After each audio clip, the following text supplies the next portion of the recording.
until they find a new tenant. And if they can find a new tenant immediately, then it's not really a concern. It's if it remains vacant for an extended period of time, at that point, that is a concern. And I do believe that our vacancy, I'm not sure that the vacancy at the moment, if they know in advance that it would be a concern. I guess I'd suggest, Ms. Martins, that when you got a tenant that has declared that they're not renewing in the midst of the pandemic, I would suggest that would add a risk, certainly add an element of risk to the risk profile for the subject. And I believe in general terms, you're agreeing conceptually that makes sense. Just in regards to the pandemic, there are properties that were deeply impacted by the pandemic, and there are types of properties that were less impacted by the pandemic. And as far as the research that I have done, the warehouses and the shipping receiving type of properties were less impacted than many of the other types of retail properties that we've had, such as restaurants that don't have drive-ins. So once again, if they are able to fill the vacancy quickly, it's not so much of a risk. Okay, I'll certainly comment on that further when I make our presentation. With respect to the non-recoverable expense allowance, the total allowance applied by the department for all properties, as I understand it, is 3%, correct? Not for all properties. For this it is. Thank you. Thanks, Mr. Chairman. Those are my questions. I thank you. Mr. Marks, questions of the assessor? No questions this time, thank you. I thank you. Mr. McIntyre? I have no questions, thank you. I don't think I have any either. So, Mr. Reimer, we turn the floor over to you for your presentation. Thanks, Mr. Chairman. If I could ask the board members and Ms. Martins to initially turn to our brief on page 16. So in this case, interestingly enough, the potential rents that we're applying with the subject is actually a little bit higher than what the department's applied. The total potential rent applied by the department in this case is $251,553, whereas we've got a potential rent of $262,146 based on the performance of the property. The most significant difference relates to the capitalization rate. We're suggesting 7.25 for the reasons that I'll delve into in a second. And we're also we're treating the property as one economic unit. So we've applied the 4% market vacancy allowance to both income streams. And also, as I say, the 7.25 cap rate, we've applied treating the property as one economic unit. So the question I posed to Ms. Martins, if you recall, relates to the tenancy, one of the tenants in the retail warehouse component, which is obviously the overwhelming majority of this valuation. So if we then turn briefly to page 13 of our submission. What the tenants in place now we're just talking about the retail warehouse. We're paying a net rent of $14 a square foot, which is also consistent, I'd suggest, with the lease indicators for comparable size retail warehouse properties. And as you can see at the bottom of page 13, the total potential rent then that we calculate is $235,746. We have applied the market vacancy allowance of 4% to this and the elevated cap rate for the reasons that I'm going to, again, get into very shortly. Turning briefly to page 14, the Domo gas kiosk, the market rent we've applied is $26,400. We've got 3 other Domo gas kiosks, and of course these Domo operations are the very, very smallest gas kiosk operations in the city. They're typically, obviously, with just a little hut and a couple of pumps, and those 3 leases you see on page 14 are leases for other Domo locations. So we do believe the $26,400 is certainly well within that indicated range, and we've applied that in this case. So then turning to page, I apologize, on page 14, as I'll talk about in a second, we are still, of course, applying the full 5% non-recoverable expense allowance, along with the 2% quote unquote other allowance, which has typically been for reserve for replacement. So the total expense allowance, Mr. Chairman, we're suggesting is 7% in this case. We'll have an alternative if the board chooses to reduce that to 1%. That has a direct impact on our capitalization rate calculations, and I'll get into that in a few minutes. Then turning to page 15, in our capitalization rate submission, we've got 2 RWC transactions in amongst all of the retail transactions. They were at indicated rates of 6.72 and 7.39% respectively. In this case, we very much, we very much do suggest that the 7.25 rate is appropriate in this case at the upper end of that range. Total Flooring, who occupies 43.5% of the retail warehouse area, was, in fact, it was known they were vacating their premise at the end of their lease on July 31st. So obviously the landlord, as of the reference date, was facing very, very substantial vacancy. And in terms of the efforts, this isn't, of course, a case where the tenant gives notice one day, landlord waits until the lease is expired and then starts marketing the space. They are immediately marketing the space to try and fill it. And as of the reference date, no indications whatsoever that there was any interest in that space. And I would suggest, notwithstanding Ms. Martin's comments, that is very problematic in the context of the pandemic and this space and the leasability of this space at that time. We also note that the site appears on the Manitoba Conservation Contaminated and Impacted Sites list, and also the older age of the warehouse, which is it's a 1950s vintage warehouse. In this case, the gas bar was the addition that was made in 1995. So for all of those reasons, we're suggesting a capitalization rate of 7.25%. And then, so if you turn to page 16, you can see our valuation there. We're making the same adjustments for pumps, tanks, canopies as the department.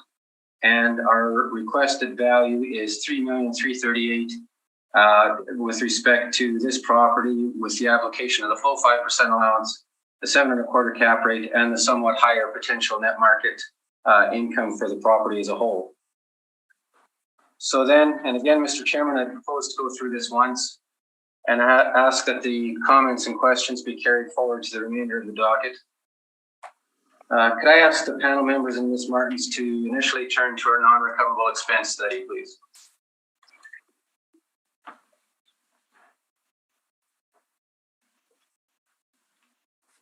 Let me know when you're there. I'm there. Okay.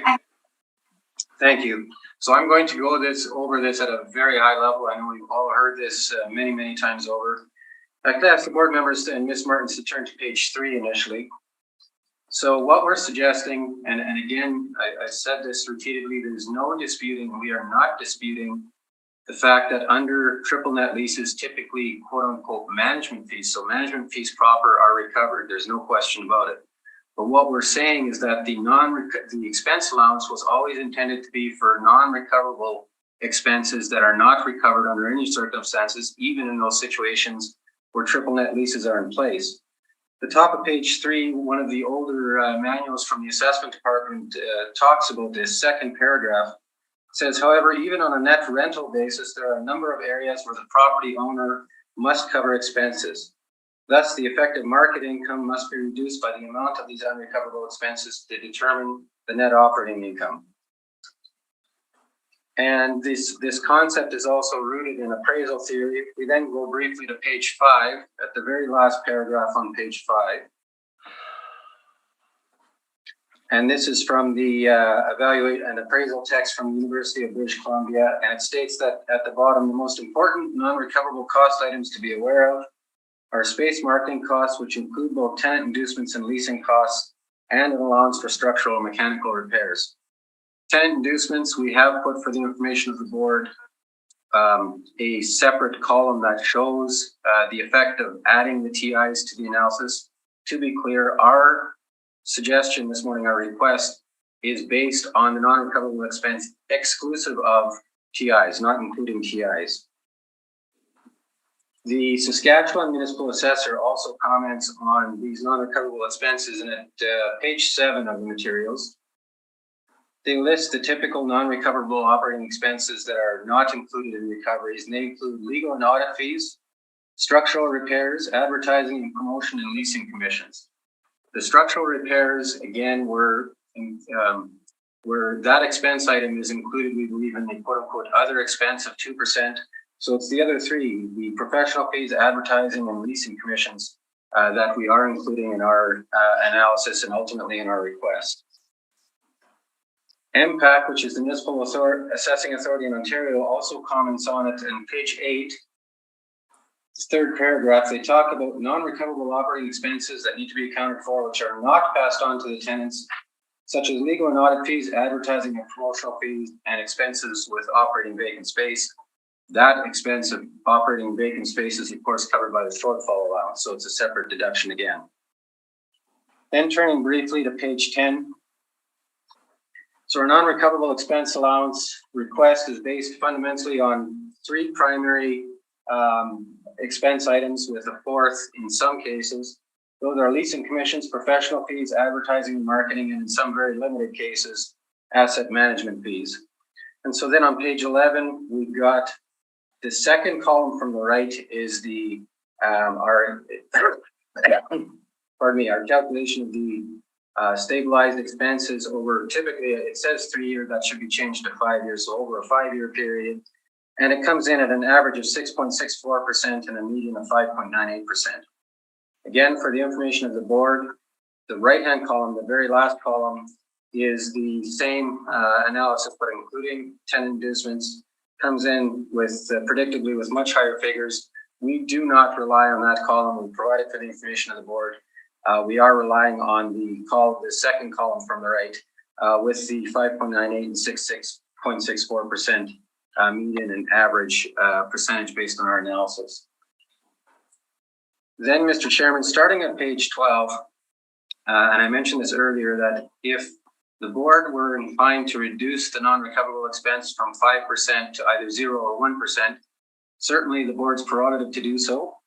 We continue to believe the expense request has merit and is grounded in solid appraisal theory, but if the board's inclined to reduce it or eliminate it, it has a direct impact on our capitalization rate request. The reason for this is that the 5% allowance is included in each and every capitalization rate calculation that we've performed, and the effect of removing or reducing the expense is to actually increase the indicated cap rate with these transactions. So there's an inverse relationship. I illustrate this on pages 13 to 15, and these scenarios represent the exact same assumptions regarding a transaction, save and except for some adjustments to the non-recoverable operating expense. So on page 13, what the assumption is that a potential net rent of $1 million is in place, a vacancy allowance of 5%. In the first scenario, non-recoverable expense allowance of 5%, an other allowance of 2%, shortfall rate of 7%, and a purchase price of $11.5 million. So you can see at the bottom of page 13, the indicated cap rate using those precise valuation parameters is 7.38%. Now, if you turn to page 14, using the exact same valuation parameters, except for the reduction of the non-recoverable expense from 5% to 0, as you can see at the bottom of page 14, that has a significant impact on the indicated cap rate. It increases that cap rate to 7.79%, so fully 40 basis points higher. And then on page 15, the final scenario where the reduction in the non-recoverable expense allowance is made from, 5% to 1%, which is typically, from what I've seen, the allowance applied by the department for 2023. And again, you can see that the indicated capitalization using the very same parameters, but reducing the non-recoverable expense to 1%, generates a cap rate of 7.71%, so 33 basis points higher. So if the board were inclined in these cases this morning to reduce the 5% non-recoverable allowance to 1%, that would have the effect of amending our requested cap rate by 25 basis points higher. The actual math is a little bit higher than 25 points, but we have The request, as I say, would be based upon a stabilized cap that's 25 points higher than what's shown in our analysis, applying the full 5%. So that's the non-recoverable expense study. If I could ask then the board members and Ms. Martins, please, to turn to our retail cap study.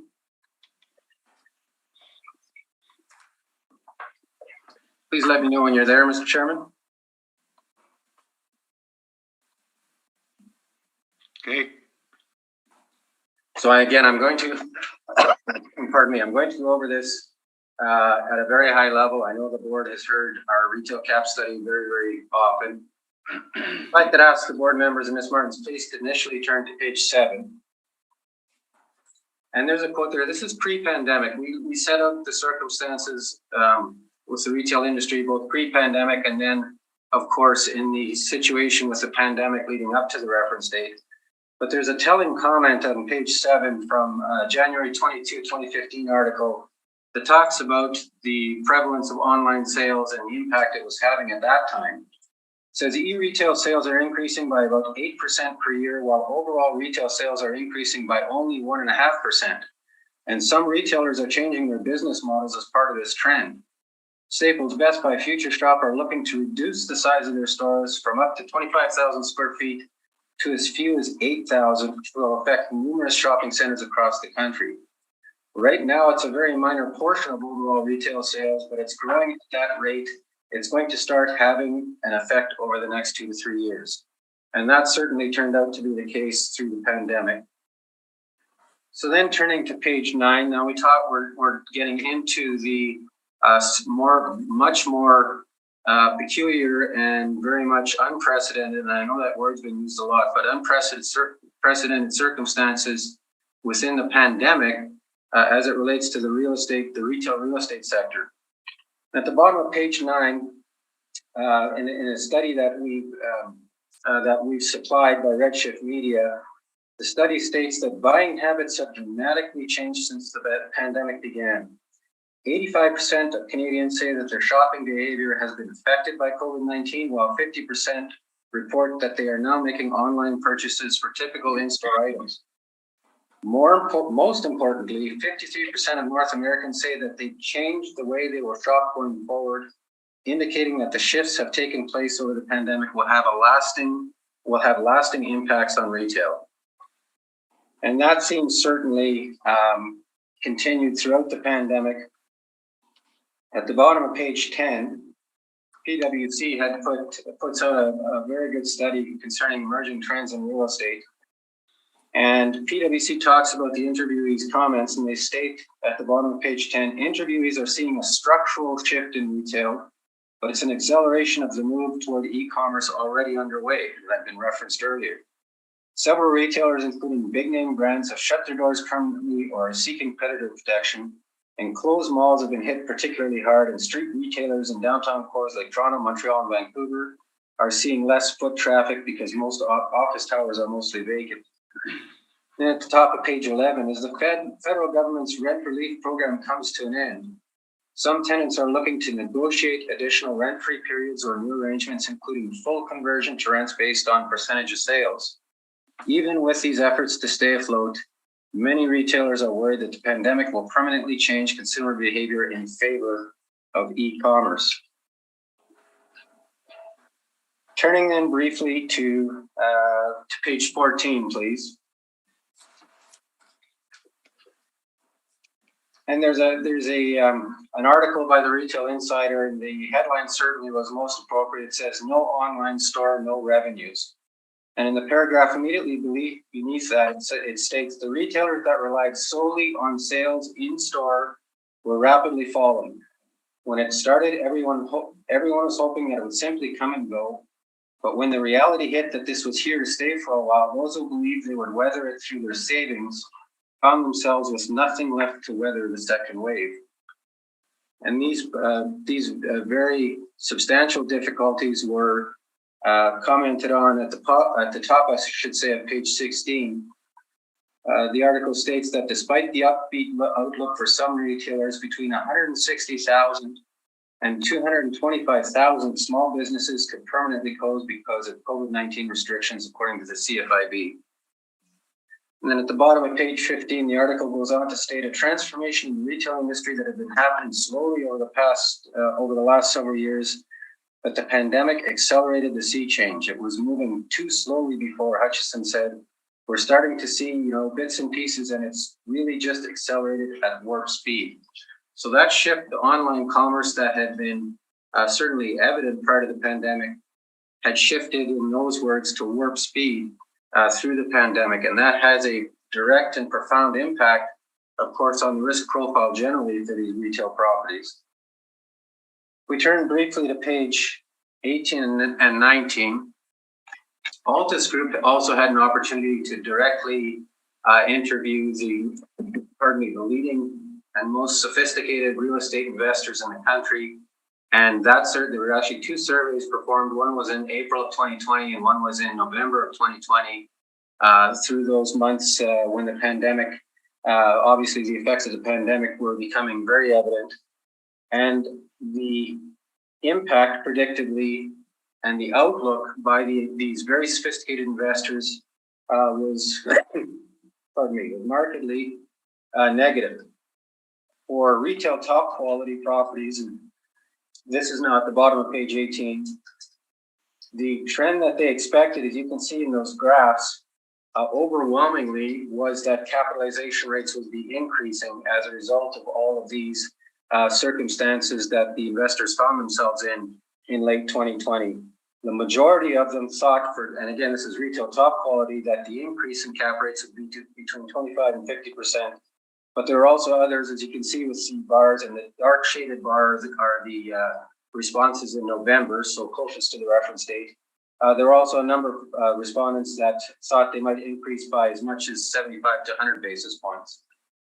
On the next page, the lower quality properties, the effects were even more significant, where again, over 40% had suggested in November that the increase would be between 25 basis points, but fully 30% thought it would be between 50 and 75 basis point increase, and 20% 75 to 100. So you can see that the investors have a markedly gloomy outlook, and with very good reason, given the circumstances that the retail industry found themselves in during the pandemic.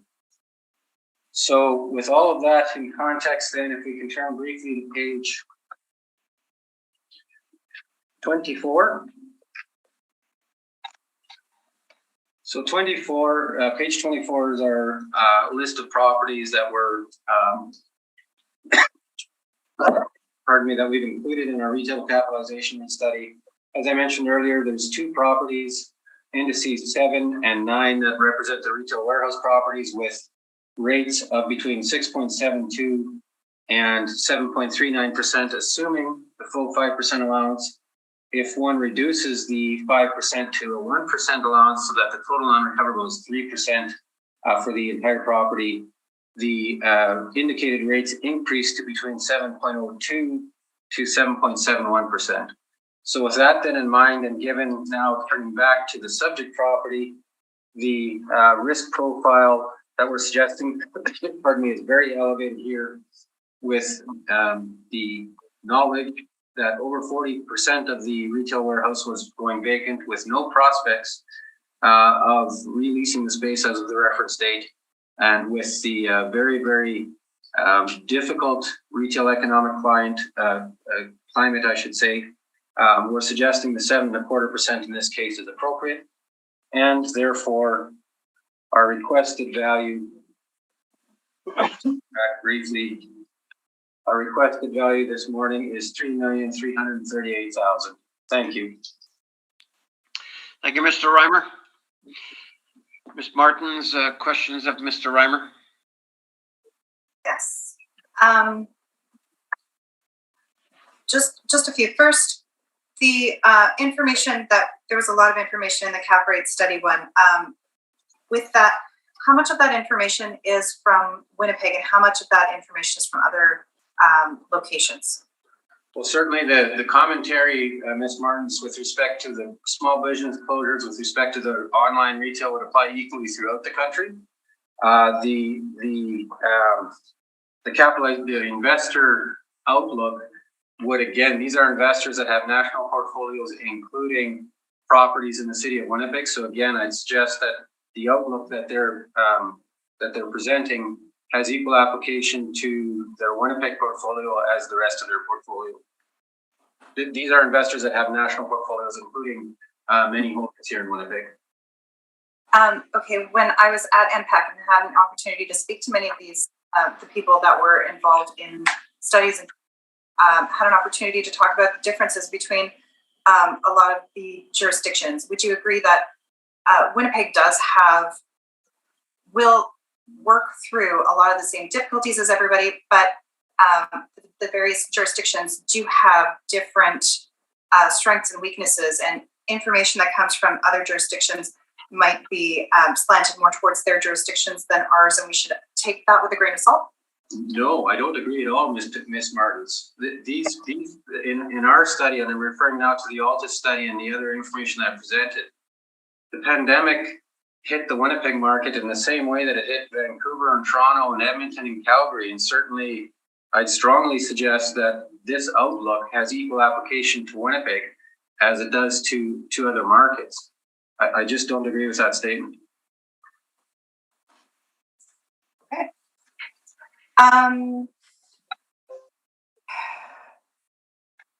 Now, if we look at your non-recoverable expense study. Yes. We're having technical difficulties. I'm not able to send the information, but I am under the understanding that it shouldn't. We've had a lot of these discussions, and I just wanted to mention are you aware of the various municipal board orders that speak to the way that the city is applying the expenses, and that the way the management fee is, and that there is a difference of opinion in the municipal board decisions from how Altus is applying the theory of what that other expense allowance was for. Yeah, absolutely. And I think, Ms. Martins, correct me if I'm wrong, but I'm guessing you're talking about those municipal board decisions that state you shall not deduct tenant inducements and free rent from the potential net rent, correct? Yeah. I'm familiar with. So yes. There was the other one too that was talking about the expenses. I can't pull it up because I can't access my work computer. But there was the other board decision, and it has been brought up to the board numerous times. So are you aware of the? I am very familiar with those decisions, Ms. Martin. I guess I'd characterize the reason that we are not in any way dissuaded from this argument in this submission. Those decisions, if you recall, what they say very clearly is the applicant, you shall not deduct tenant inducements and free rent from the potential face rents for the property, because to do so, if you're calculating effectively a net effective rent and you're taking dollar for dollar the TIs and the free rent and similar inducements from the top line revenue, the potential net market income, that has a direct bearing on the cap rate, and you have to make your cap rate adjustments. And to be clear, Ms. Martins, we absolutely agree with it. But the reason I say we're not dissuaded is we are in no way calculating a net effective rent. We are following the guidance that the municipal board has very clearly set forth. But what we're saying is this argument or this position with respect to the non-recoverable expense allowance, the municipal board, we believe that the submissions to the municipal board will make it clear that don't calculate the NER, and that's not what we're doing. But the expense allowance was always intended to be a proper non-recoverable stabilized allowance, not a dollar for dollar deduction off the top, but a stabilized allowance that, again, we've incorporated into our cap rate analysis. So yes, I'm very familiar with it, and not in any way suggesting we should calculate the NER. The municipal board has clearly prohibited that, but I'd suggest, based on our own methodology and the cap rate derogation where we've included the 5%, certainly suggest that the position has merit. But I know the decisions you're talking about. Thank you. Okay, now for your brief for this particular property, if we look at your page 16, and we look at the income valuation summary in my brief, page 7.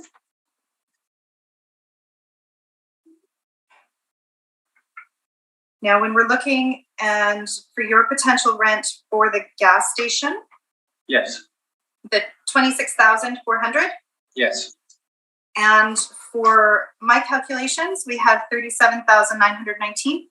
yes, Okay, so if we go to your page 14, yes. are both incomes within the range given with your comparables? Your income is within the range, yes, as is mine. The average is about 30 grand, as indicated there. Okay, and also if we're looking at the cap rates that you have on page 16 and I have on page 7, so we've got you're comparing with the retail warehouse information on page 15. And I have the retail warehouse on that stream on page 7 of my brief. Would you agree that the 6.75% capitalization rate is within the range that No. you're? Not within our indicated range for RWCs when one applies to 3% allowance. Our range then would start at, if you recall, over 7%, based on the average of the 3% allowance. If you changed the capitalization rate, the non-recoverable expense rate to 5%, yes, technically you fall within the range, Ms. Martins, but that's my very point. I suggest there's a very elevated risk profile because of the pending vacancy of 40% of the retail warehouse space. But that's the math behind it, yes. Okay. Thank you. That's all my questions. I thank you. Mr. Marks, questions? No questions for me, thank you. Mr. McIntyre? I have no questions, thank you.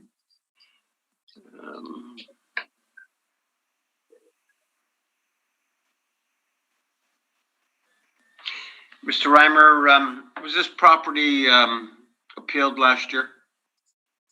For 2020? Yeah. I believe it was, but I can't say for certain. Okay. Summation, either party? Thank you. No, thank you. All right.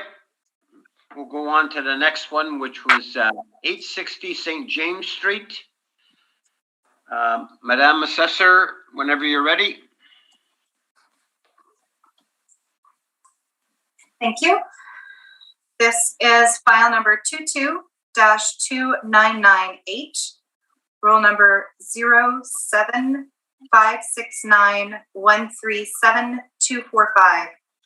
This is 860 St. James Street for the roll year 2023 with the reference date of April 1st, 2021. The assessed value is $14,919,000. This one is a retail warehouse center. We have that it's got 2 buildings with 3 premises, all 1 story. We have an effective year built from 2006 to 2010 with wall heights 22 to 24 feet. We have a land area of 163,024 square feet with a plan area of 56,367 square feet. If we look at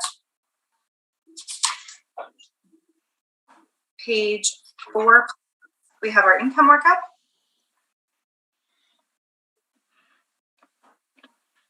For the 56,879 square feet, we have a potential income of $1,041,273.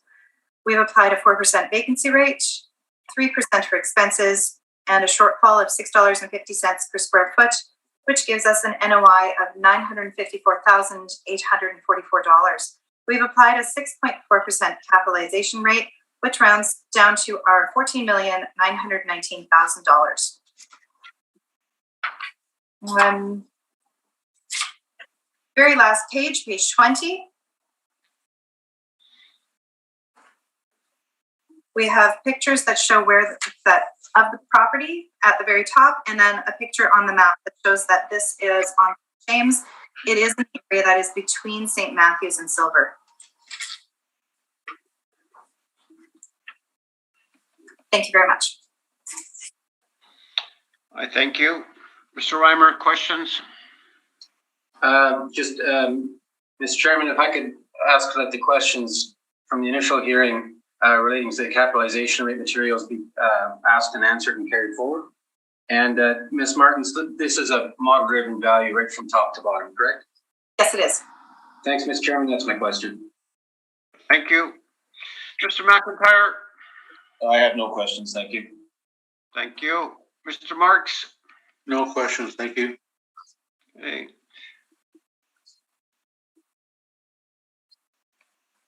All right. Mr. Reimer, your presentation. Thanks, Mr. Chairman. If I could ask board members and Ms. Martins to turn to page 16, please, of our main submission. And what you'll see, our potential net market income is slightly lower at $1,018,598. That's based on the performance of the property as of the reference date, with net rents of $18.25 and $19 a square foot, respectively, for the Save On and for the other retail warehouse tenant, FGL Sports. Turning back very briefly to page 13. There's a listing there. The chart on page 13 is a listing of the grocery store rents that were negotiated, near the reference date. And certainly, given the location and quality of this store, it's predictably at the top end of the range, and we're applying that rent of $18.25 a square foot. Then turning very briefly to page 14. We looked at the other, just to corroborate the rent being paid by FGL, we looked at some of the other leases right in the immediate area, and they were certainly consistent with the $19 rate as well. So we do believe that those leases negotiated, actually the FGL was negotiated in September of 2020, so very, very close to the reference date. So between those two leases, we believe that very fairly represents the market income that the property is able to achieve. Now, this property, if the board's familiar with it, this is one of the roll numbers that's in a series of roll numbers for a larger retail warehouse center. And within that center, it's accounted for as one economic unit effectively. And within that center, there had been, not on this roll, but on a roll close by, there was a closure of the Home Outfitters. This is now at the bottom of page 14 that resulted in the 11.79% of the total area of the shopping center now, which is 297,000 square feet, that had gone vacant as a result of Home Outfitters leaving. A new tenant, though, had been secured as of the reference date, but certainly the vacancy as a result of that closure was well known. So in this case, then turning to page 16, when we looked at the valuation of the subject, to say the rent is a touch lower, we are applying for the reasons stated, the 5% non-recoverable allowance, and we're suggesting a cap rate of 6.75% in this case. Recall, Mr. Chairman, that the indicators for the retail warehouse properties, including the 5% allowance, was between 6.72 and 7.39. So this is certainly a good quality property across from Polo Park, and we're picking the capitalization rate at the lower end of that range at 6.75% and requesting the reduction to $13,261,000. Thank you. Thank you, Mr. Reimer. Ms. Martins, questions of Mr. Reimer? Yes, the square footage. We have a difference in square footage. We have a storage area that is not included anywhere in your areas. Are you aware of that difference? Let's take a look. So, Mr. Chairman, if I can refer, we will have used the areas shown on the rent roll, the areas on which rent is actually being paid. So let's look at that. For the save-on, we have, we've applied an area of 34,798. And if you turn to page 31 of our materials,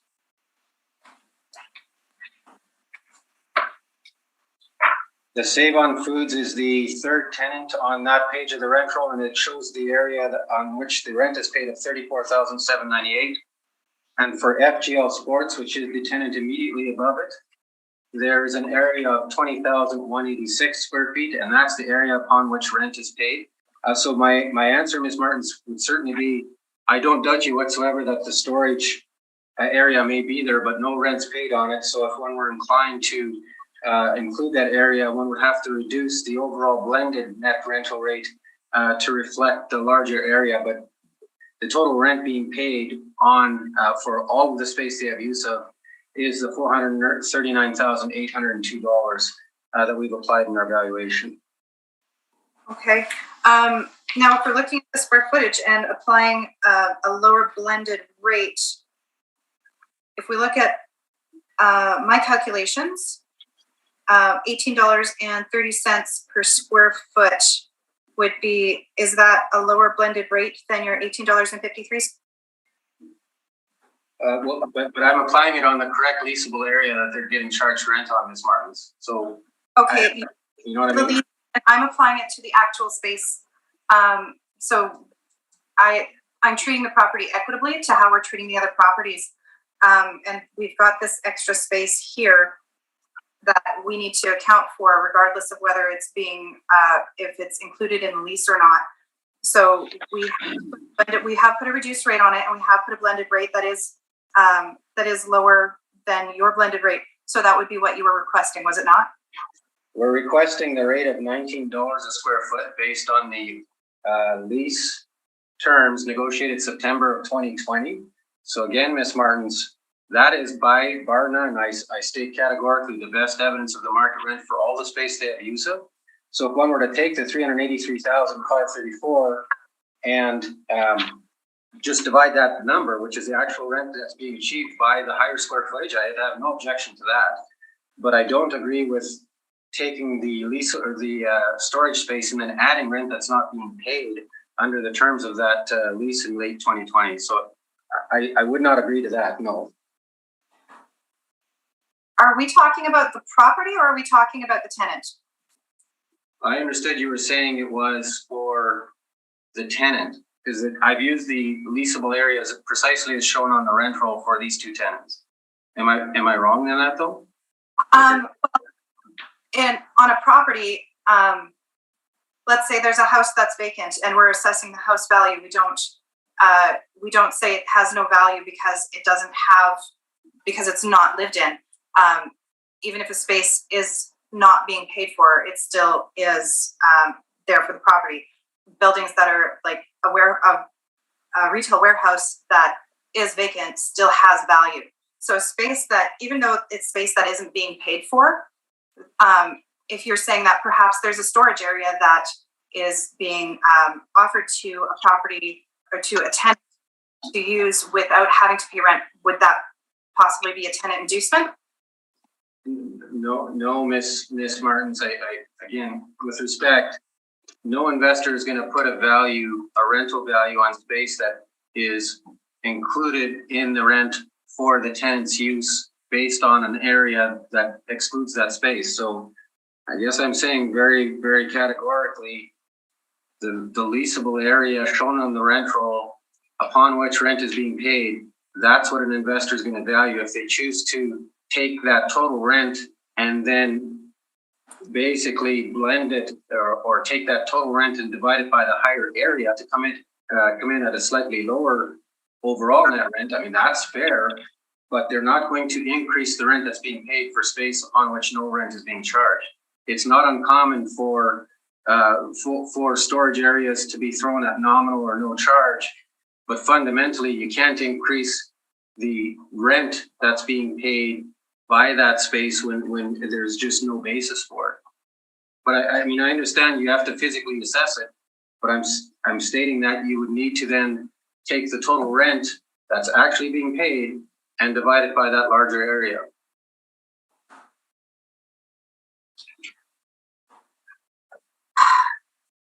I'm hearing that we disagree on the area of the property, and that might influence the potential income. Is that a fair statement? Not on my part. It wouldn't affect my potential income. I would simply take the higher area, divide it by the rent being paid, and the total rent would be the same. But yes, I understand your position. Thank you. That's all my questions. Thank you. Mr. Marks? No questions for me, thank you. Mr. McIntyre? My only question was answered, and that's concerning the leasable area. Mm-hmm. Thank you. Mr. Reimer, there seems to be like 4,000 square feet that are missing here.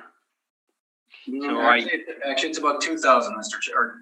Well, yeah, but I'm just looking at the total numbers, and I went back to the assessor's presentation, and the 54.9 would be save on, and which agrees with your figure of Mr. Chair, you lost me at 54.9. I'm not sure what that. Oh, okay. You're using 54,000, roughly 9,000. 54,984 based for Right. Both tenancies based on the leasable area very clearly submitted in the rent roll. That's exactly right. Yeah, but I'm just looking at what the assessors got, and if I look at the numbers, that would be save on 54, close to the 54,000 square feet. No. Save on is 34,798 square feet. Okay, sorry about that. So I look at the assessor's mezzanine. Have you accounted for anything for the mezzanine? But again, Mr. Chairman, I stress this. The leasable area, the net rent is being paid on two sets of areas and two only. It's the 34,798 for save on, and it's the 20,186 for FGL Sports. So and it's not uncommon actually for mezzanine area not to have rent paid on it, but in any event, fundamentally, I'd suggest in no uncertain terms, the starting point for the income valuation is going to be one of two things: either using the exact areas, because that's the areas upon which rent are actually paid, which is what I've done, or if you're going to add in storage space that is given the tenants have the use of it, but they're not. This is the key: they're not paying rent on that storage space. So then, if you were to apply that storage space, and no question, if it's physically there, you can do it. But you have to reduce the overall blended rate. You take the same number of $1,018,598 and simply divide that same total number, because that's what's being paid in place, by the larger area of 56,879. The total potential net rent would not change by $1 in that scenario. The overall blended rate that would be slightly reduced to reflect the larger area. All right. Summation needed, party? No, thank you. Mr. Weimer? Nothing further? No, thank you. Okay. Let's go to the next property, which is 1065 St. James Street. Ms. Martins, the floor is yours.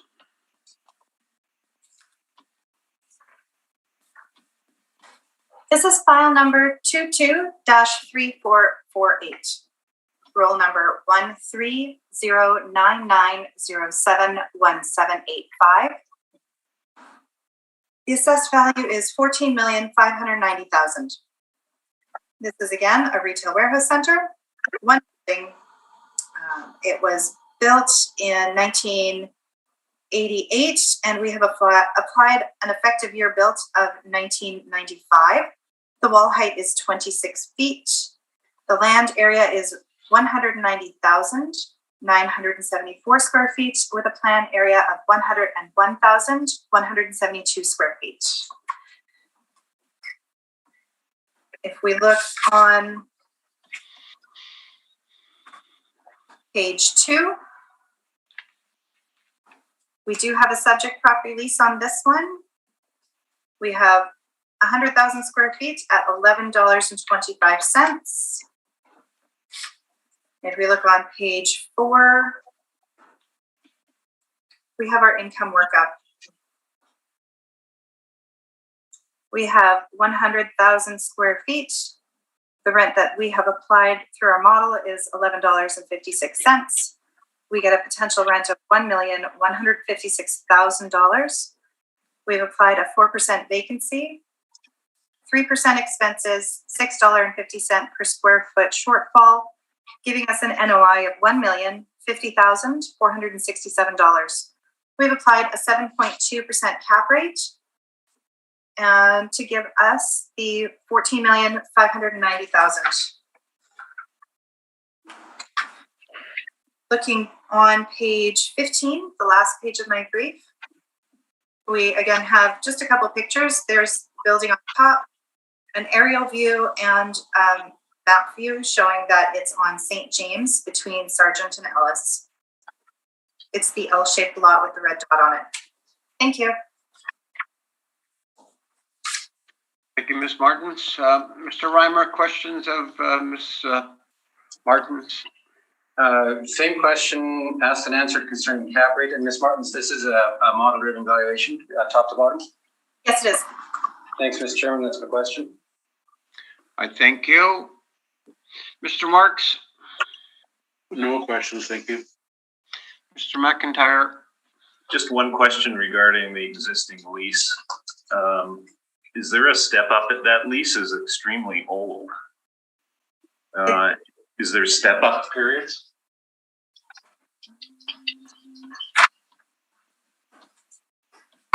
If you look on page 11,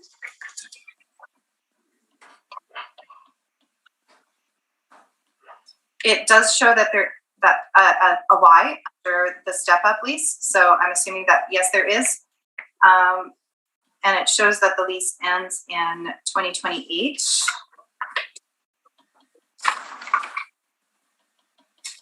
Just looking to see if we have any more information on the step up.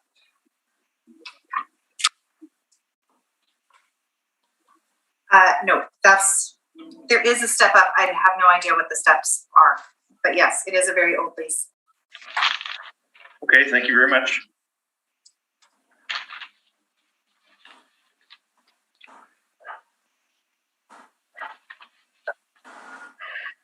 Mr. Reimer, your presentation? Thanks, Mr. Chairman. I don't believe Ms. Martins has had the benefit of looking at the historical records, but I'm actually going to start by clarifying the situation with the lease. It's actually, there's a renewal under this lease in 2018, and it's not, I mean, there have been steps, I imagine, since that time, but there was a renewal based on market negotiations in 2018. Ms. Martins has got the 2020 INE, but I'd like to draw the attention of the board and Ms. Martins to some of the history behind this. If I could ask the panel members and Ms. Martins to turn to page 37 of our submission. And we have verified this information. So this is the income and expense rent roll that was submitted for the 2016 calendar year. And as you can see, it's of course the brick furniture being the tenant, and the lease start was in June of '88. And the lease expiry at that time was May 31st of 2018. And that was actually the expiry of the original term. And a negotiation and a renewal rate was then negotiated to start on April 1st. So if we turn back to page 31, please. And this is precisely what Ms. Martins has in her materials. This is the December 2020 rental, and unfortunately, the person who filled this out neglected to put in the renewal date. They just treated it as an extension, which it is, but it was, as I say, a market renewal based on negotiations at the time between the landlord and tenant. And now it expires in May of 2028 at the monthly rent of $93,750. That amount equals a rate of $11.25 a square foot. And as you'll see shortly, that's the rate that we've applied in our valuation. So if you turn now briefly to page 11.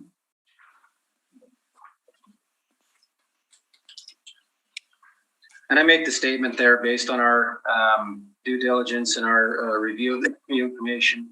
The 2018 negotiated renewal we suggest at 11.25 per square foot represents the best evidence of the ability of the property to achieve maximum net rent. We also then, though, turn to page 12, we had reference to the larger retail warehouse tenancies that we had record of, and specifically indices 17 through 26 are the ones that are approaching 100,000 square feet, and some are larger. As you can see there in indices 17 through 26, the net rents range from $666 a foot all the way up to $1,750, which is a Canadian Tire on St. James with substantial TIs, and that had the effect of inflating that rate, and that was back from a 2007 lease. So when we're looking at the subject, we believe the 11.25 certainly is consistent with, in general, with those market indicators, and particularly the larger indicators nearest the reference date. Number 23 is actually the subject, and number 25 as well, which is a Walmart at 824. So with that in mind, using the 11.25 rate, we've got some commentary on some of those larger leases on pages 12 and 13. Some of them are Rona stores that were those properties involved a multi-property lease transaction and also a sale of business. As I mentioned, Index 21 Canadian Tire substantial TIs. Index 22 is a Rona Kenniston Common, and the lease included all costs to develop the store and off-site costs as well. Looking then at page 14 at the top, and I'll go through this one time. There's going to be a couple other properties with similar evidence, and I propose to just go through it. Page 14, we've graphed a regression line based on the lease rates that we've applied, or that we have indicated in that table of 2 pages prior. So you can see predictably with economies of scale, the predicted net market rent declines as the area goes up. And certainly the 11.25 in this case under that 2018 renewal, we believe is a very, very good representation of what the property can achieve and should be applied in this case. So using the 11.25, which admittedly is not far off from the department's rent, it is a touch lower. But then using the 11.25,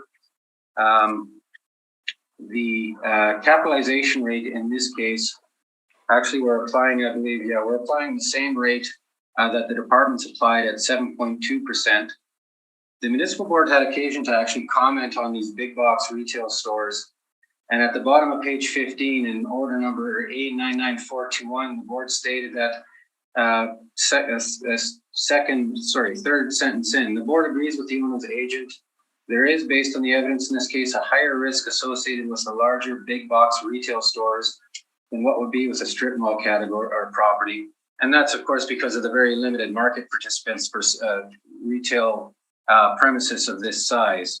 So in our valuation on page 16, then, using the slightly lower market rent of 11.25, again, applying the full 5% for non-recoverables plus the 2% for other structural, and the 7.2% cap, which is consistent with what's been applied by the department, we arrive at a value of $13,589,000.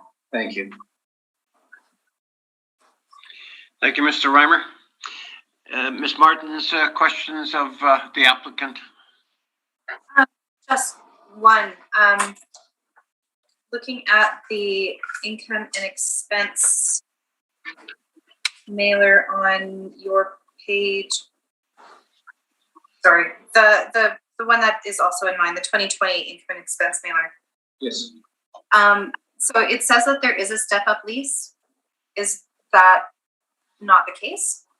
There's If the step up would be under the 2018 renewal, but fundamentally, Ms. Martins, it's the 2018 renewal effective May 1st of 18 with steps from there. And according to this, the step rate was the 93,750 at that time as of December 31st, 20. Okay, so that's what they're still paying? That's what they were paying as of the reference date, yeah. Okay, thank you. I thank you. Mr. Marks, questions? No questions, thank you. Thank you. Mr. McIntyre? I have no questions, thank you. It just boils down to be seeing that you're both at the same cap rate. It's just rents for the value. So And non-recoverable, yeah. Those and two. non-recoverable, right? Yep. Either party wants summation? Thank you. No, thank you. Okay, let's take about a 5-minute break. Just exercise our legs, and if you have to. So, Mr. Lunn, can you shut us down for about 5 minutes?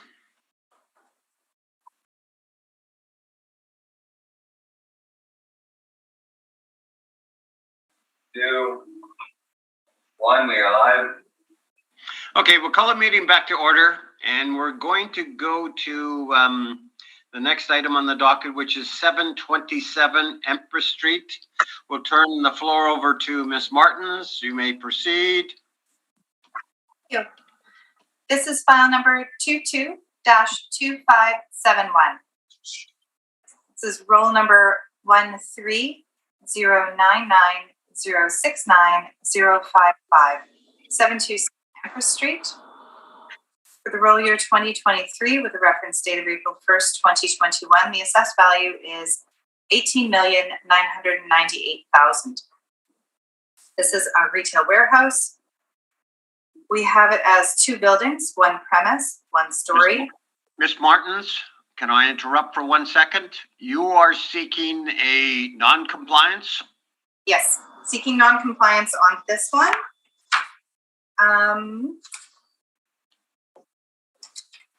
We go to page 8.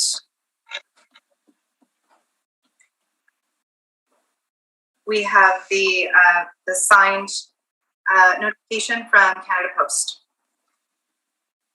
that it was deleted. Ms. Martins, you are seeking non-compliance. Yes.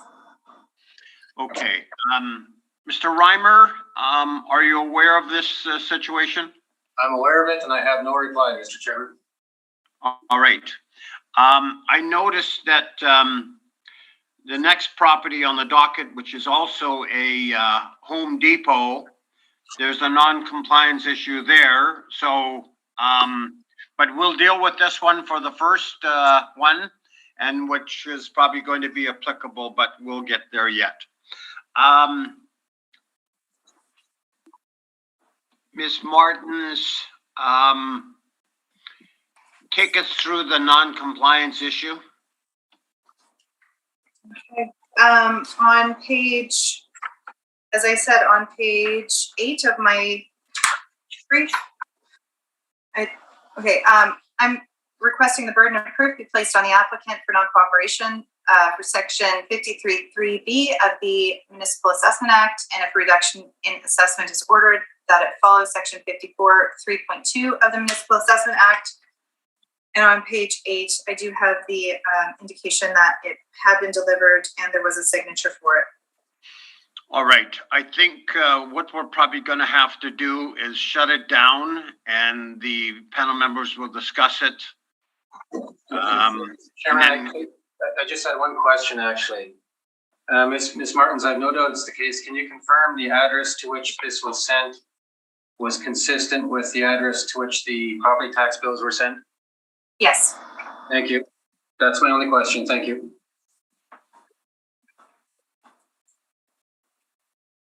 Did you want that now, Kerry? That was my only question. Thank you. Okay.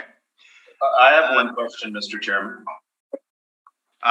Okay, if you want, or otherwise we can go off camera. Mr. Chairman, I have one question. Go ahead. Ms. Martins, when was the original request for the income and expense mailer? When was it sent out? Because you're showing this was sent out June the 10th of 2021, which is post reference.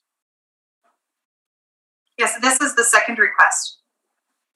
So when did the first request go out? The first request had,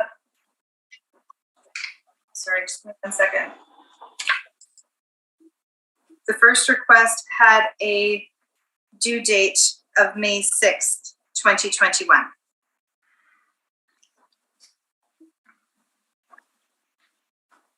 May 6th, 2021? Yes, and it is for information that is, the information on that is not post-reference because we're asking for the information for the 2020 rule year. Okay, thank you. That was my only question. All right. Mr. Secretary, we're probably going to shut it down so the panel members can discuss this.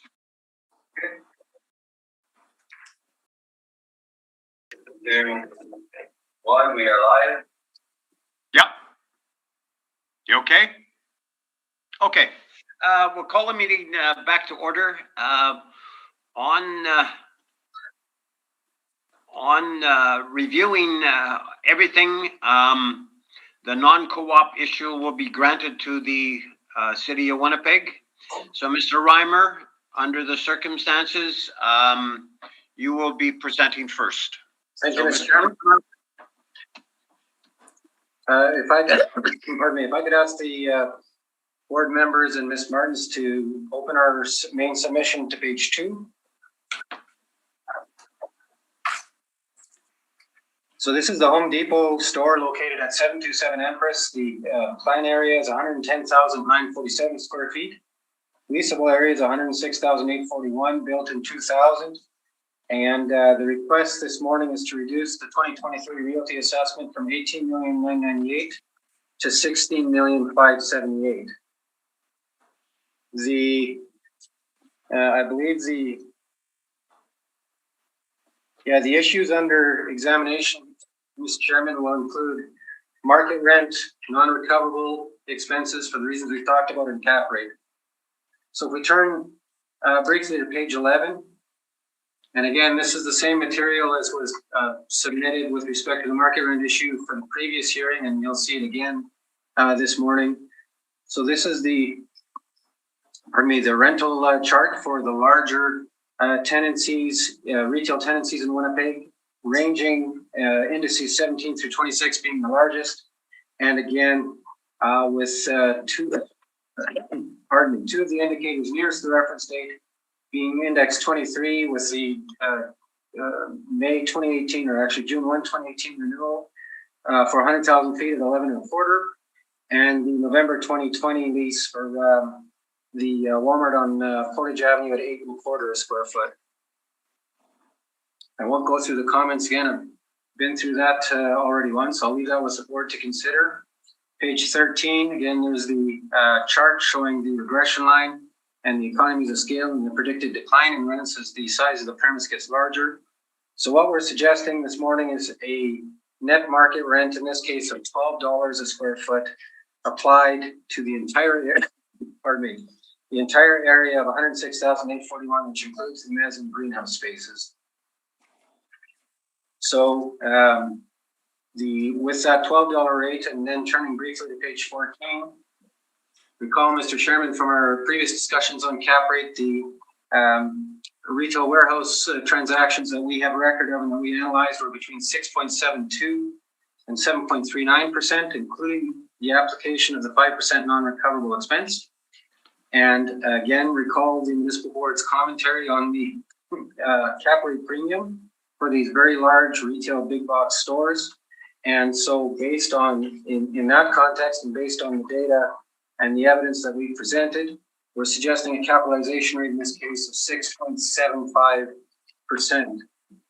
So then turning to page 16, our evaluation, applying that $12 rate to $106,841 gives a potential net market income of $1,282,092. Running it through using the 5% non-recoverable and the 6.75 cap leads to the requested value of $16,578,000.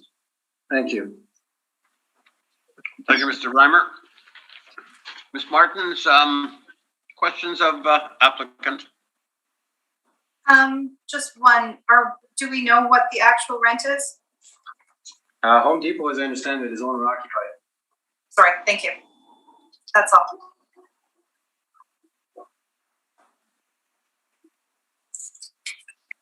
Mr. Marks? No questions, thank you. Thank you. Mr. McIntyre? Just one question on page 13, you're applying a net market rent of $12 per square foot Yes. with a potential netting market rent of $1,335,513. Yes. If I go to your income summary, Yes, indeed. I see. One moment, please, Mr. Chairman. Mr. McIntyre has picked up on a math error.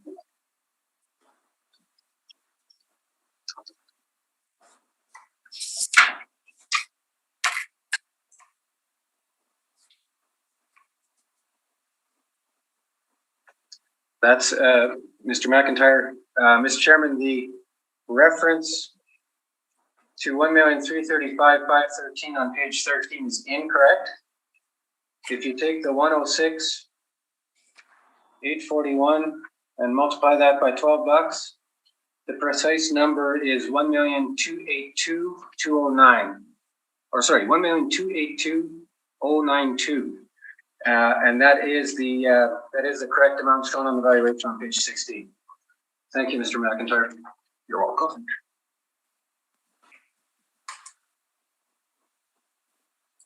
that was my Okay, only question. I thank you.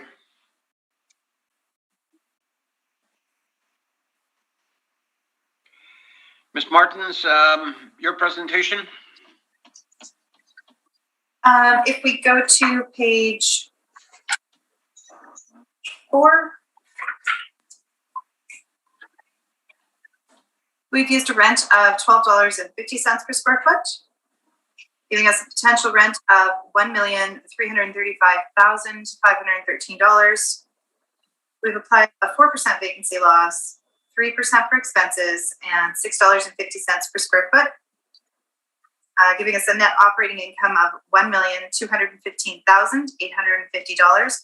We've applied a 6.4% capitalization rate, giving us our $18,998,000. I do have some pictures if there's any questions on this. This is the Home Depot over on Ellis by St. Matthews. That's everything.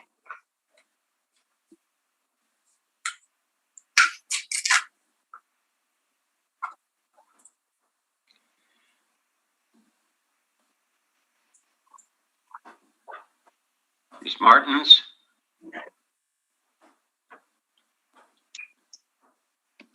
Ms. Martins, you're breaking up? Oh, that's everything. Thank you. Okay. All right. Mr. Reimer, questions of the assessor? Ms. Martins, again, as you've alluded to, this is a model-driven valuation right from potential rent through the cap rate, correct? Yes, it is. Okay. Just briefly on page 3, there's some comparables. I'm looking at the very last one, which is nearest the reference date with similar size, and that one was at 12. But that's the Canadian Tire. It's at $12 at Garden City, correct? I believe that is the Canadian Tire. I'm not 100% sure, but yes, that is at $12 a square foot. And I can confirm it. That's indeed you're exactly right. That is the Canadian Tire. Thanks, Mr. Chairman. Those are my questions. I thank you. Mr. Marks, questions? Nothing for me at this time, thank you. I thank you. Mr. McIntyre? And I have no questions. Thank you. Okay. Either party wants summation? No, thank you. No, thank you. Okay. Let's go to 845 Leela, which is another Home Depot. And the floor is yours, Ms. Martins. Thank you. This is file number 22-2573, roll number 1105179490. And again, I would like to request that the burden of proof be placed on the applicant as per section 53(3)(b) of the Municipal Assessment Act, and if reduction in assessment is ordered, that it follows section 54(3.2) of the Municipal Assessment Act. And if we go to page 8, we do have the information provided by Canada Post showing the signature that it had been received. What page was that again, please, Ms. Martins? Page 8. 8. Okay.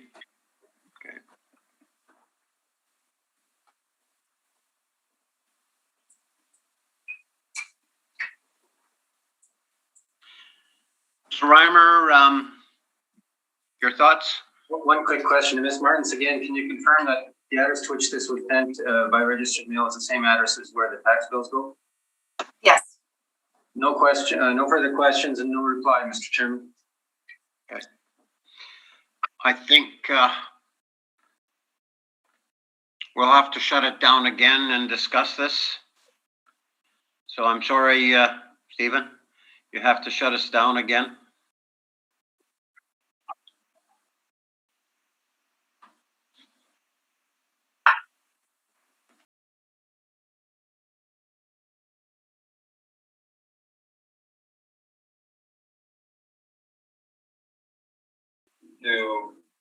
We are live. Thank you, Mr. Secretary. We'll call the hearing back to order. And in regards to the non-co-op issue, the panel has ruled that we will grant the non-cooperations of the City of Winnipeg. So, Mr. Reimer, you will be presenting first. Mr. Chairman, may I have a moment, please? Absolutely.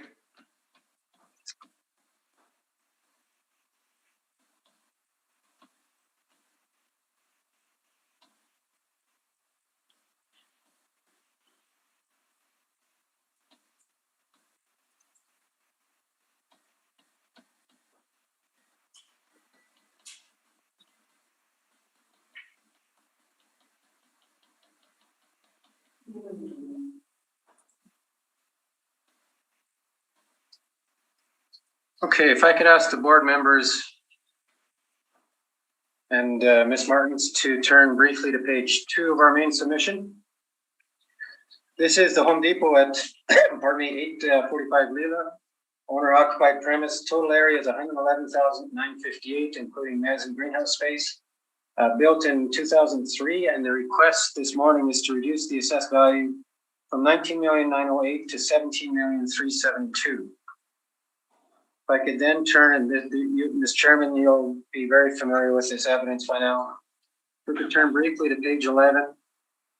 Again, it's the same retail rent chart for the larger retail tenancies with a focus on indices 17 through 26 being the largest of all, and particularly index 23 with that 18 renewal at 11 1/4, and the 2020 lease for the Walmart at 8 1/4.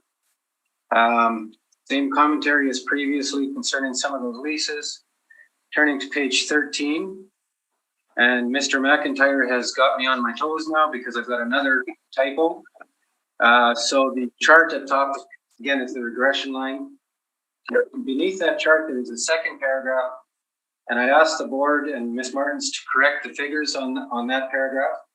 The total area is in fact 111,958 square feet. So if we could insert that in place of the incorrect reference to 106,841, and using the $12 to that entire area results in a potential rent of $1,343,496. Pardon me, and that then Happily, on page 16 with our valuation, the population of the cells there is correct. So if we turn to page 16, we're suggesting again the potential net market rent of $12, full 5%, pardon me, non-recoverable, and again the 6.75 cap rate based on the two retail warehouse indicators of between 6.72 and just a touch over 7, and again factoring in that commentary of the municipal board that these much larger retail warehouse properties would typically have a higher risk profile. So with all that in mind, we're suggesting 6.75, and as we can see on the evaluation on page 16, the requested value is $17,372,000. Thank you.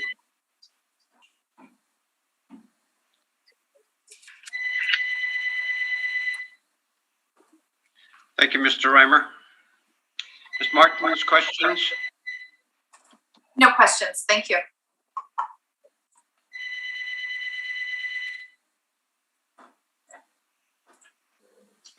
Mr. McIntyre? Page 16, you're showing two market rents. The first line's $12, the second line's $12.50. Let's be very sure. I apologize.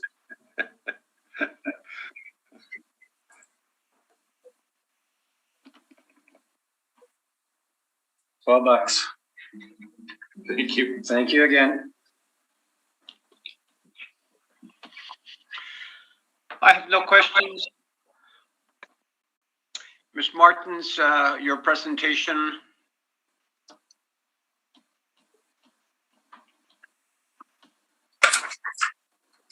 We look to page 4.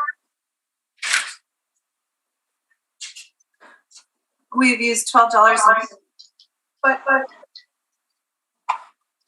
giving us a potential rent of $1,399,475.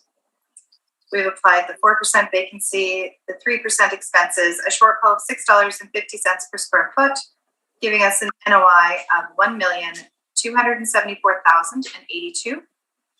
We've used a 6.4% capitalization rate, giving the $19,908,000. That's everything. Thank you.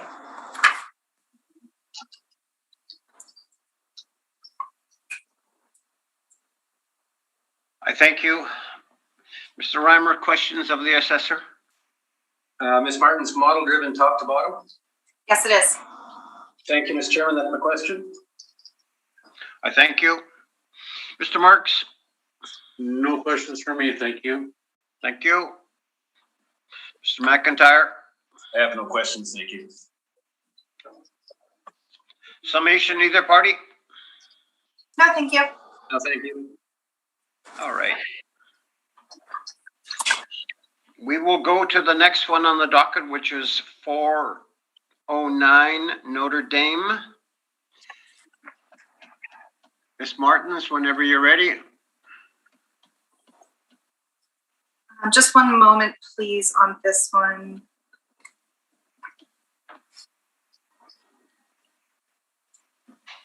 Okay, thank you. This is file number 22-1277, roll number 1306008700, 409 Notre Dame Avenue, roll year 2023 with reference date April 1st, 2021, with an assessed value of $205,000. On the first page, it does have an assessor request for burden of proof, but I would like to scratch that out, please. So you are withdrawing that? Yes, please. Okay. Then proceed. Thank you. This has a partial use as a store. There's one building with 3 premises. It was built in 1946 with a 12-foot wall height. Land area is 4,955 square feet with a plan area of 2,979 square feet. We go to page 4.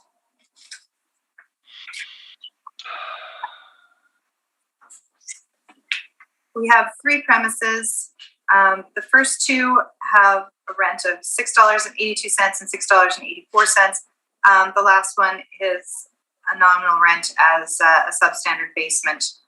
That gives us a potential rent of $23,715. We've applied a 6% vacancy, 3% for expenses, and $7 per square foot for shortfall, giving us an NOI of $19,196. To that, we've applied a capitalization rate of 9.35, giving us a rounded number of $205,000. We look at the very last page, which is page 12. There's a small map. You can see that this is on Notre Dame at the corner of Francis and Notre Dame, in between Isabel and Princess.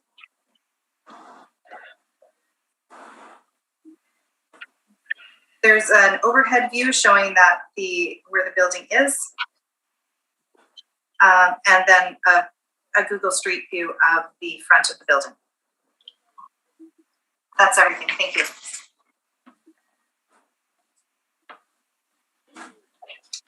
Thank you. Mr. Reimer, questions? Just a couple. Thanks, Ms. Chairman. Ms. Martins, can we turn to your page 8, please?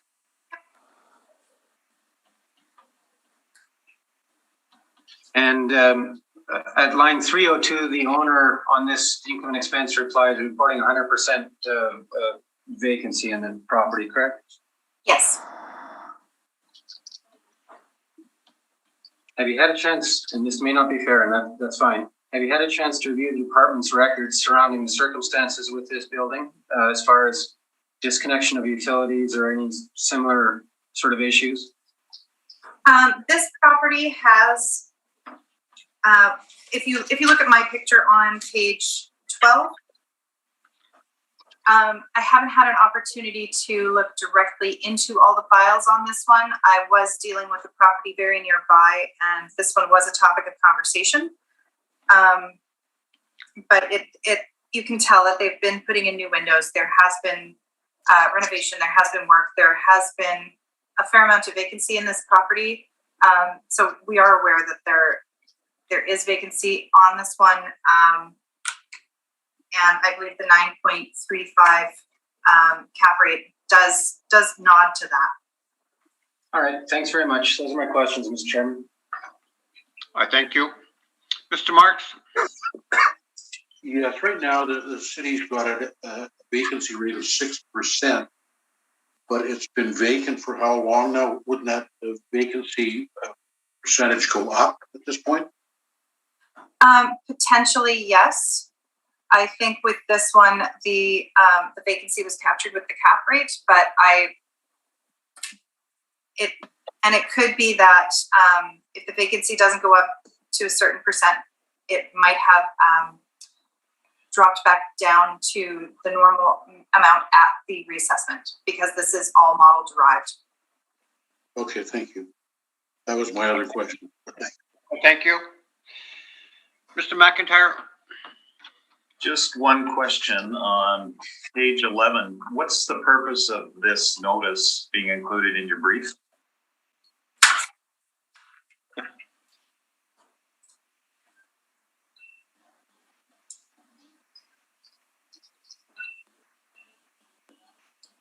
Looking at the land value.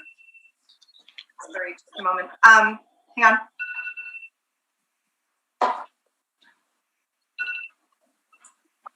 Because there was a significant jump in value due to the previous, it had been at land value only. So if there was a question about the large difference in valuation, that would explain it. So 2023, did a separate notice go out for the land value? Because this is a 2022 notice.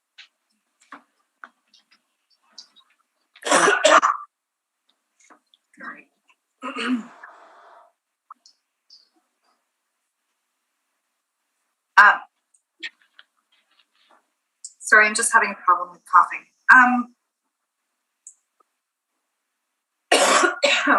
No. Separate notice did not go out for 2023 for the land value because for 2023, the property is currently valued using the income value. Okay, that was my only question. Thank you very much. Well, thank you. Ms. Martin's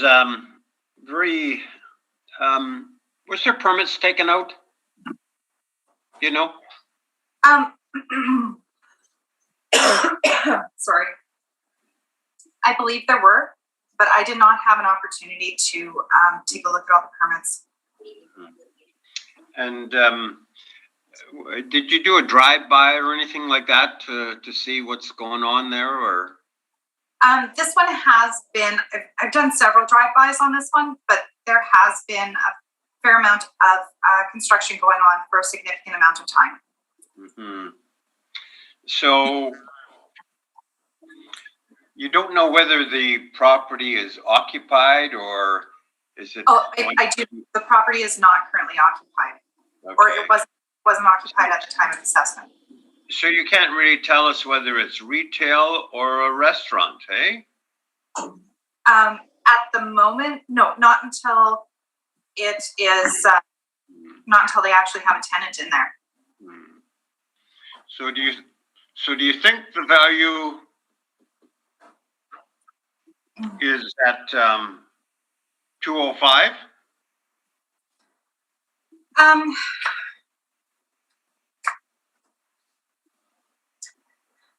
I think the income workup on the property is 205.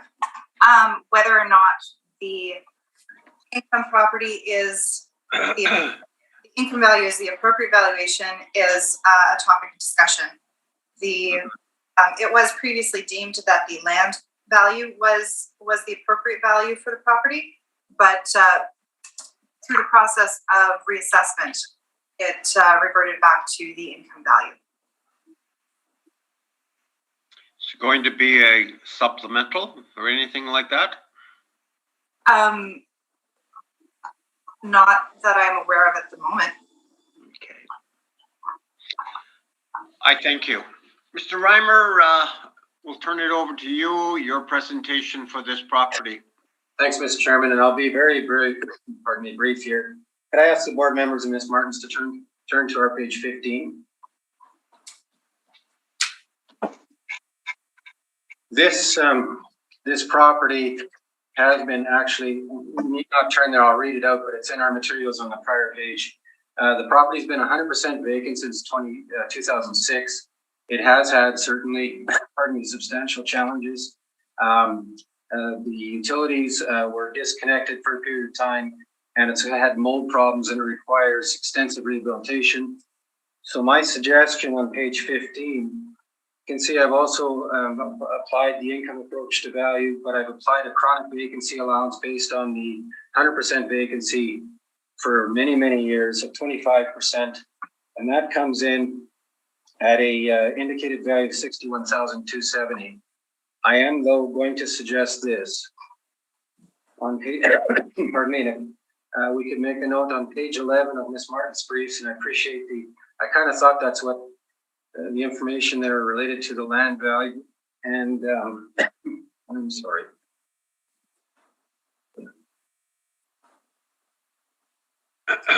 Nothing like coffee to still a cough. I'm going to suggest, Mr. Chairman, that in lieu of the $61,000, because I wondered about that too, I'm going to suggest the reduction to the land value of $94,000. And that's reflecting the state of the asset as it currently and historically has been. And as Ms. Martins has alluded to, at such time, whenever that might be, if a tenant's secured and the property effectively becomes viable again, then presumably the department would review their records and make whatever adjustments they deemed appropriate. But for the moment, I'm suggesting in lieu of $61,000, the land value, of $94,000. Thank you. I thank you. Ms. Martin, questions of Mr. Reimer? more of a statement. I would like to just agree with the request to switch to land value at 94,000. Okay. I thank you, Mr. Marks. No questions for me, thank you. Mr. McIntyre? I just have one question. Carrie, if you turn to page 8, can you let us know when that picture was taken? That is an older picture. Oh, okay, Yeah. because the assessor's picture is quite different. Yeah. Okay, that was my only question. Thank you. I have none. Summation, either party? No, thank you. No, thank you. Let's go on to the next property, which is 888 Notre Dame Avenue. Ms. Martins, so whenever you're ready. Sorry, just one moment.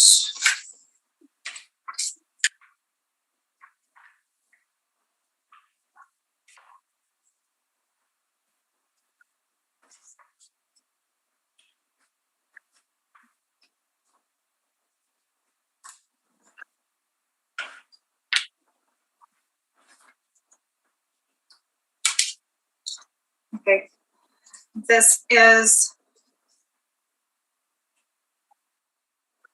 file number 22935, roll number 13031374000. This is 888 Notre Dame Avenue for the roll year 2023 with the reference date of April 1st, 2021. There's an assessed value of $242,000. I would like to request that the burden of proof be placed on the applicant for non-cooperation as section 53(3)(b) of the Municipal Assessment Act, and if a rejection in assessment is ordered, that it follows section 54(3.2) of the Municipal Assessment Act. Actually, on this one, I was not able. I did not put the Canada Post information in, so I don't have the information for that, but I also don't have. I did not receive the income expense information for the applicable year. So, Ms. Martins, what you're stating is that you have no evidence in regards to the non-co-op issue. Yes.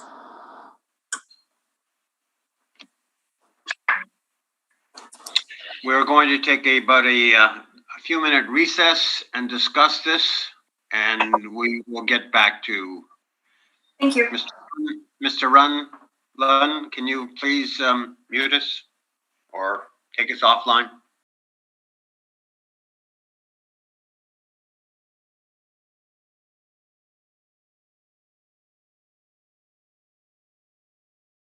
Two, one, we are live. We'll call the meeting back to order. We're dealing with 888 Notre Dame Avenue.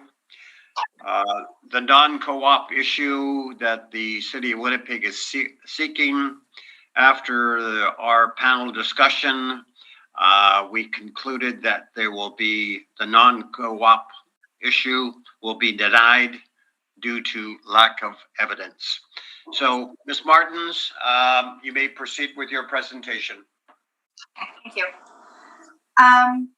This one is a CMRST store. There are two buildings, one premise, one story. We have the actual year built being 1949 with an effective year built 1974. The land area is 2,756 square feet and the plan area is 1,475 square feet. If we look on page 3, we have some comparable properties. And the rents range from $15 a square foot to $16.65. On page 4, we have the workup. This is classed C4, so it's a standard restaurant. The leasable area is 995 square feet. We have the rent at $16.37. The potential rent is $16,288. We've applied a 6% vacancy, 3% expenses with an $8 per square foot shortfall, giving us an NOI of $14,374, to which we've applied a cap rate of 5.95%, giving us $242,000.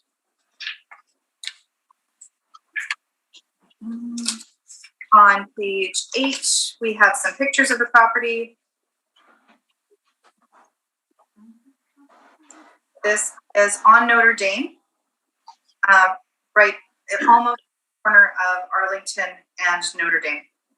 And you can see in the picture on the lower corner, there is some parking in the back, but the parking lot that is beside it that you can see in the upper picture is not on that roll number. I'm not sure if the ownership is the same or not, but it's not on this roll number. And that's it. Thank you. I thank you, Mr. Reimer. Questions of the assessor? Thanks, Mr. Chairman.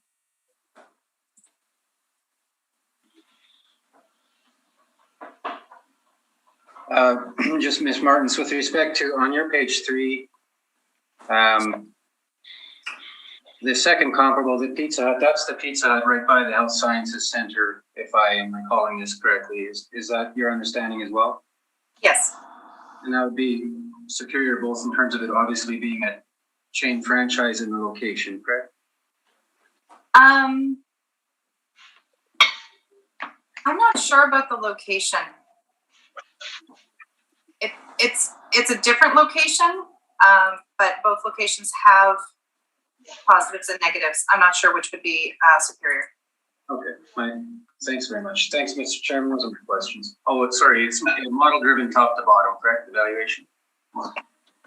Thank you. Thank you, Mr. Reimer. Mr. Marks, questions? My question's been answered. Thank you. Thank you. Mr. McIntyre? I have no questions. Thank you.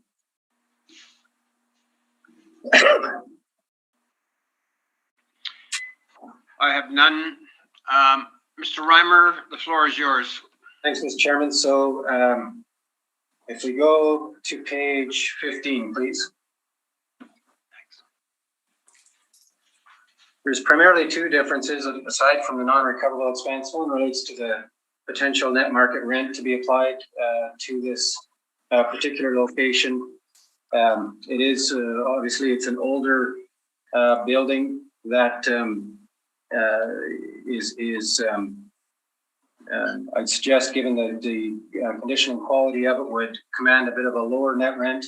So I've applied on page 15 a net rent of $11.06 a foot, and pardon me, a capitalization rate of 7% in this case. Certainly, again, with the older age of the improvements and the and the quality of the subject, I'm suggesting that a rate towards the upper end of that range indicated in our retail cap study would be appropriate, and that's in the sort of 7% plus range. So in this case, I've applied the 7%. We have a couple of rental comparables on page 13. Quite bluntly, I wasn't able to find a lot of rental comparables that I truly thought were comparable, but we do have some there for the board's reference, particularly on Sturbrook and Isabel. So at the end of the day, we're referencing month-to-month lease that was semi-gross, taking a look at that as the baseline, sort of corroborated with the rental information that we were able to gather, and came up with the $11,000 potential net rent, and therefore requesting that the value as shown on page 15 be reduced to $131,000. Thank you.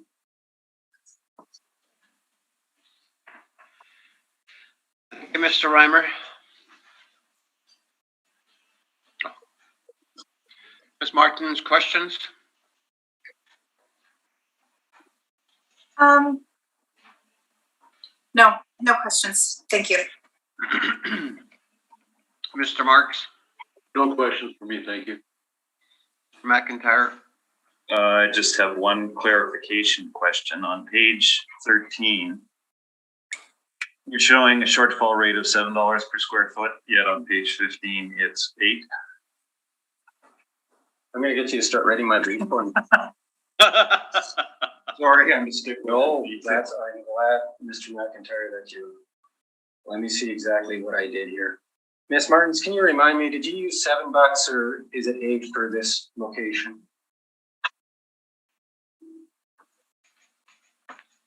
It was 8 by the city. $8 for shortfall for this property. Yeah, and so the $8 mathematically is what's shown on the valuation on page 15. So I've also used $8. Okay, so that other one's in error. Yeah. Okay. Thank you again. Mr. McIntyre? That was it. Okay. Thank you. Mr. Reimer, just a question. Your cap rate of 7%. Yes.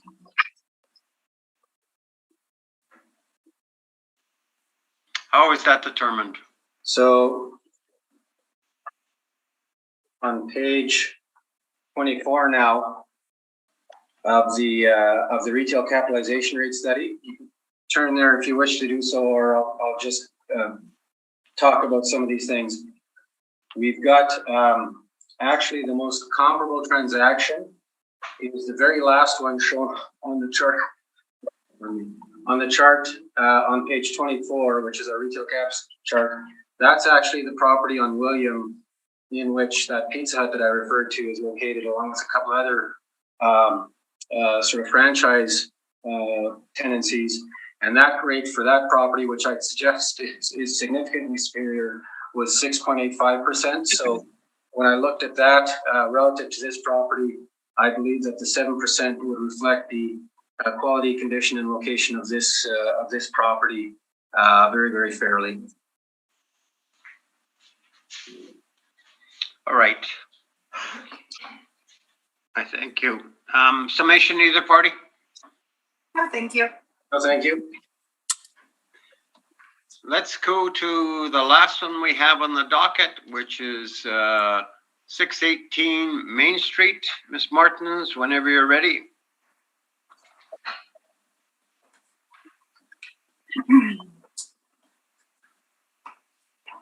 This is file number 22-2238. Roll number 13081399000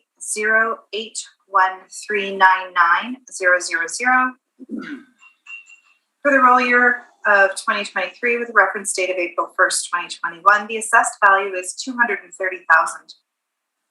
This is, again, has a parcel use as a CMRST, a store.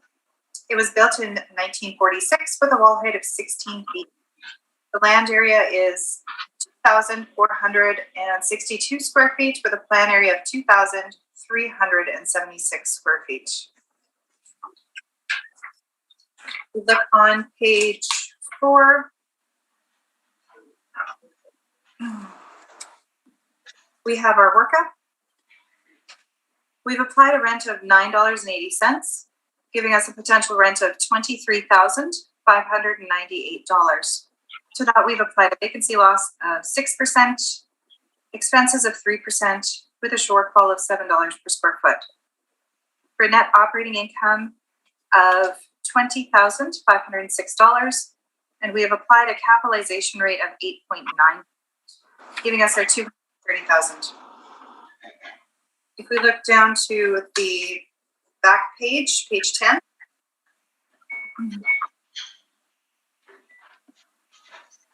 On the map, you can see that this is at the corner of Main Street and Logan. And it's a very small piece, with the building obviously taking up almost the entire space. On the very top picture, you can just see the front of the store. And if we look at, sorry, just quickly.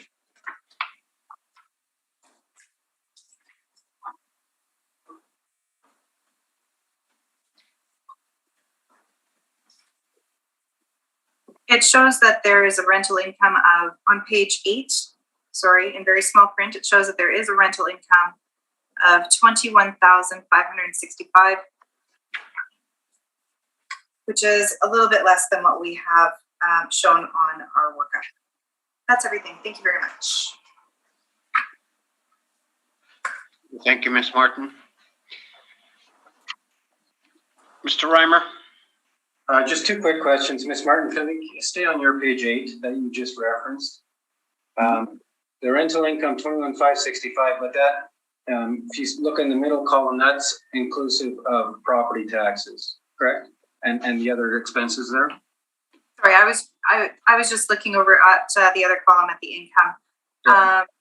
Sorry, what was your question about the? That rent includes the property operating costs and property taxes that are shown in the middle column, correct? Sorry, I didn't look if it was net. Yes, it looks like it does. Yes. And the evaluation that the department's put on it is model driven top to bottom? I'm sorry, pardon? The valuation that you presented is model driven top to bottom, correct? It is. Thank you. Thanks, Mr. Chairman. Those are my questions. I thank you. Mr. Marks? No, my question's been answered. Once again, thank you. I thank you. Mr. McIntyre? Just one quick question on, let me get there. On page 9 of your brief, the owner has indicated a leased area of 2,700 square feet. Yet on page 1 of your brief, you're showing 2,408.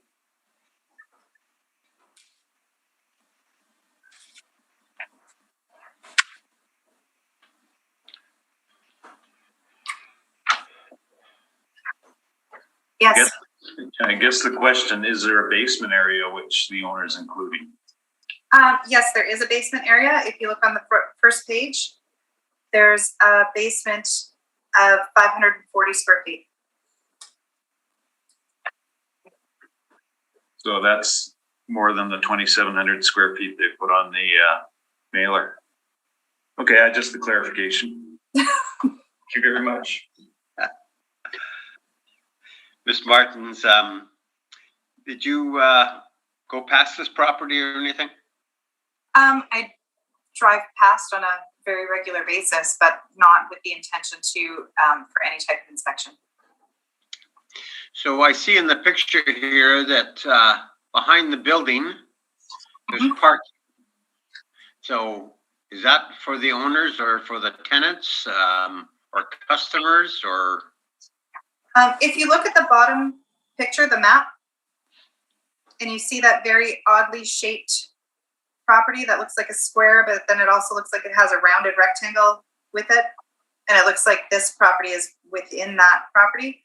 That big property is a parking lot. So you see all of the parking spots. I'm not sure if it's an in-park or what, but it's a paid per day lot. So I'm not sure if the parking behind it is part of the building. I don't believe there is 100 square feet, roughly. At the back? In difference between the land area and the plan area. So I don't believe that's enough property to accommodate the parking. But since it is a parking lot, I'm not sure what the agreement is. Okay. The cap rate of 8.9? Yes. Model driven? Model driven. Any overrides? Nope. Does that take the subject property into the great location that it is? It does take into consideration the location, the age of the property, the very small land to plan ratio.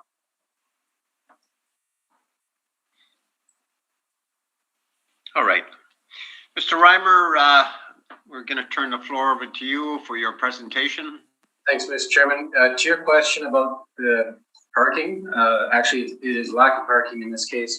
Could we initially turn very briefly to page 8?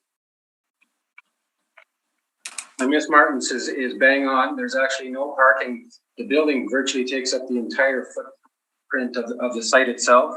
The bottom aerial photograph shows the subject, and it's literally taking up that entire lot for all intents and purposes. There is no parking on this site.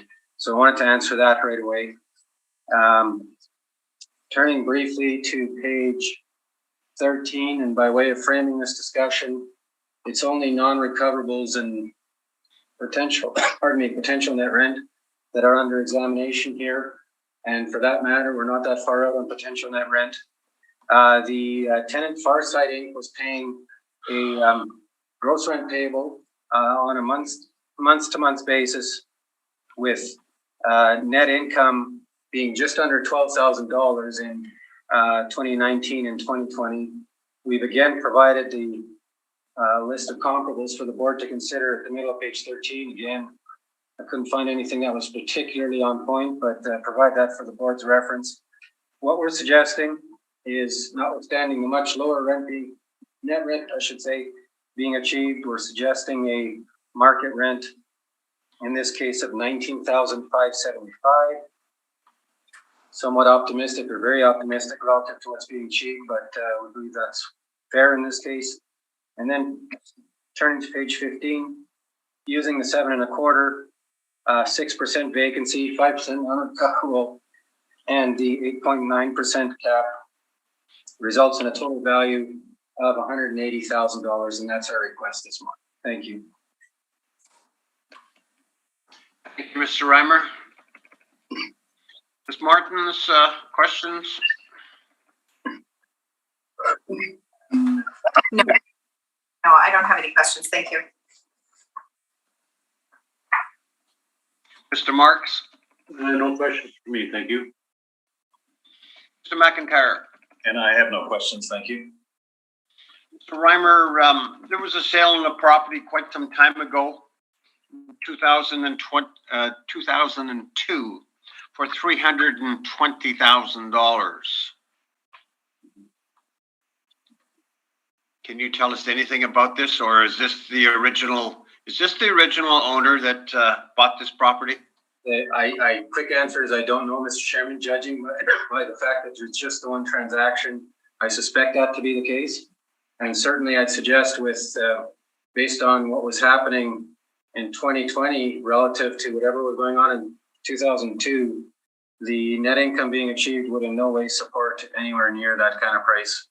Based on what we know specifically with the tenant they were able to secure on a month-to-month basis in 2019 and 2020. But I did not investigate that 2002 sale at all. Okay. Your cap rates are exactly the same?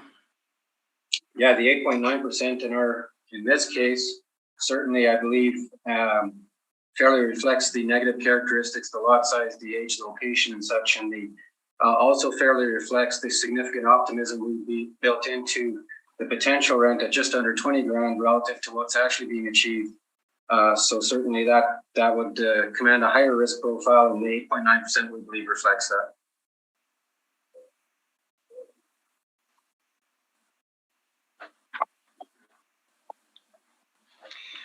Either party wants summation?